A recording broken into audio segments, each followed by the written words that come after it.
가슴 확대. H. 당연히 강남이 낫지 않겠어요? 무작정 크게 하면서 티 안 나게 할 수 있다면?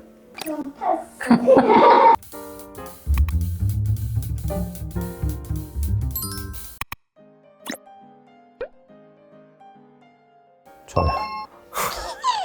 이게 좀 오해가 있는 게 부작용을 설명하는 게 의사의 의무이기 때문에 설명을 하는 거지만 부작용이 생겼을 때 해결할 자신감은 있거든요. 부작용을 설명하는 이유가 나는 자신감이 없어. 그래서 이런 모든 경우 수를 다 설명해서 할 거면 해, 안 할 거면 안 해라는 마인드가 아니라 이런 부작용도 있다. 저는 그 부작용을 낮출 자신감은 있지만 일단은 환자 입장에서는 내 몸인데 그걸 알고 수술해야 되는 거잖아요. 설명하는 이유가 다른 거죠. 이렇게 얘기할게요. 수술하기 전에는 T가 맞아요. 근데 수술 후의 관리에서는 저도 F이기는 해요. 수술 후에 T냐 F냐의 문제는 저도 사람이고 인간이에요. 기계가 아니거든요. 근데 수술 전에는 기계처럼 해야 돼요. 냉정심을 가지고 저는 기계적으로 움직여야 되는 게 맞아요. 원장님 마음에 드는 병원 세우죠. 대형 병원의 장점은 일단 서비스나 그런 동선이나 효율성 그런 부분들은 좀 있을 수는 있고 그런데 상담을 하는 과정과 케어를 하는 과정에 있어서의 좀 기계적인 거? 근데 결국에는 서비스가 중요한가요? 아니면 수술 결과가 더 중요한가요? 결과도 중요하잖아요. 서비스는 일시적으로 만족도 오지만 장기적으로는 수술한 사람이 어떻게 하느냐. 제일 좋은 거는 대형이든 작든 원장님 마음에 드는 게 제일 중요한 거예요.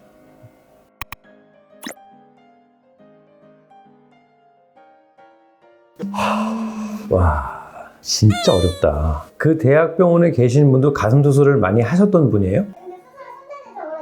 그러면 대학 교수죠. 이런 건 있어요. 나이가 드신 분들인데 공부를 안 하시는 분들은 디자인이나 어떤 방의 위치나 보형물을 선택하는 데 있어서 옛날 방식으로 하면 모양이 더 안 이뻐질 수 있어요.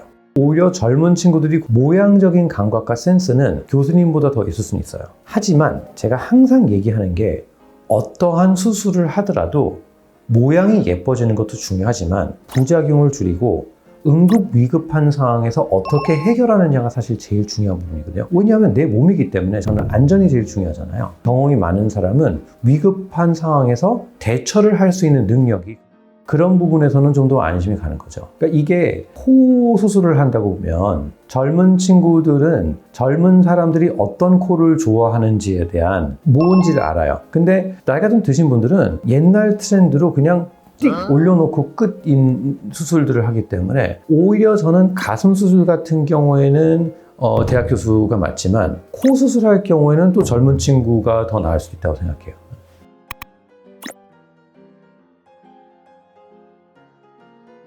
이거는 답변을 거부하겠습니다.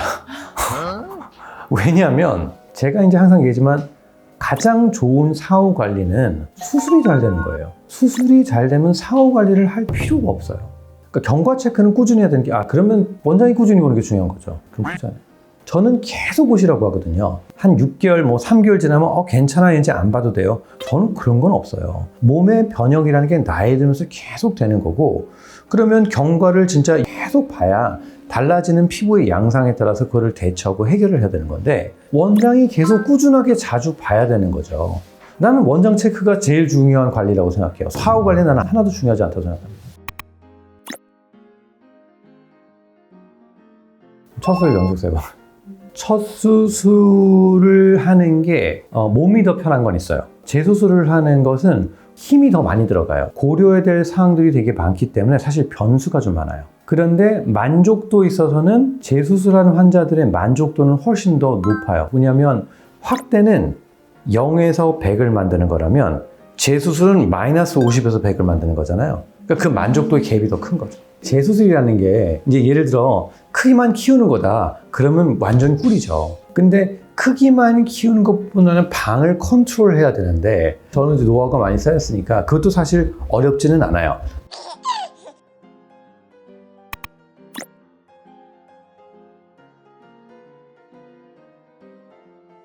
전 까탈스러운 환자. 이런 거죠. 귀차니즘. 알아서 해주겠거니. 근데 내 몸인데 내가 고민을 해야 되는데 그건 되게 난 무책임한 자세라고 생각을 해요. 내가 뭐를 원하는지 정확히 알고 수술을 해야 제가 만족도를 높일 수 있어요. 제가 사실 제일 좋아하는 사람들은 일본 환자라니까요. 일본 환자들은 A4 용지 지금 10장을 해서 요거는 요 정도 높이, 요거는 요 정도 높이 되게 디테일하게 딱 가져오면, 예를 들어서 건축을 한다면 설계도를 가져오는 거예요. 그럼 나는 설계도 그대로 수술을 하는 거죠. 근데 맡기세요라고 했는데 건물을 다 졌어. 근데 마음에 안 들어. 때려부실 수가 없잖아요. 그럼 비용도 더 많이 들고.